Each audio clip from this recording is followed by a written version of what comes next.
Think abuse survivors can just leave? Read this. PSA: not everyone can just leave the narcissists in their lives. Abuse survivors need support and validation, not judgment. While getting out or going no contact is of course the ultimate goal, unfortunately many survivors cannot. The reasons are vast and can include: the survivor has no support network because the narcissist systematically isolated them by design. The survivor is financially dependent on the narcissist. Constant degradation has instilled fear into the survivor that they cannot survive without the narcissist. The survivor is chronically ill or disabled, and the narcissist is their carer, or perhaps provides health insurance. The survivor fears losing other relationships. The survivor is still in an intense trauma bond with the narcissist. The survivor is being minimized, silenced, disbelieved, and secondary gaslighted by those around that what they are experiencing is not actually abuse. The survivor is being invalidated, dismissed, trivialized, and tertiary gaslighted by coaches, therapists, and other licensed professionals. The survivor is being guilt-tripped by flying monkeys to never cut ties with the narcissist. The narcissist is physically preventing the survivor from escaping.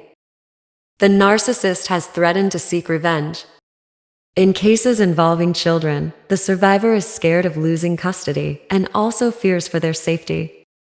The survivor dreads being victim blamed and shamed by family, in-laws, the community, friends, or church. The survivor is afraid that people won't believe or support them, or even turn against them and side with the narcissist. Pressure to just leave right this instant or else is ignorant, monochrome thinking, and lacks insight into how narcissistic abuse and complex trauma works. Even in cases where going no contact is feasible, it is a process of calculated risks, whereby the necessary steps need to be well thought out. Remember, escaping abusive circumstances can actually be the most frightening and dangerous time for survivors. Those having to gray rock their narcissists might be left feeling as if they failed somehow. Being victim blamed in this way also makes survivors feel even more trapped. No contact shaming is tremendously re-traumatizing for those who simply cannot implement this ultimate boundary. How to recognize this insidious form of victim blaming? Here are some examples. Just go no contact and be done with it. Well, move out if you don't like it. You should just leave. Why do you put up with it? If I can leave, anyone can. I would never allow anyone to treat me like that. Stop acting like a victim. You're as bad as them. The abuse can't be that bad, otherwise you'd have already left. You must enjoy it on some level, because you're not changing anything.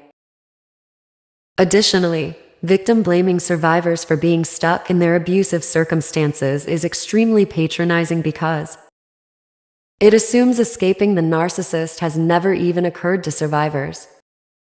It implies naivety. It insinuates survivors are weak or lazy. It makes survivors feel like they're not trying hard enough.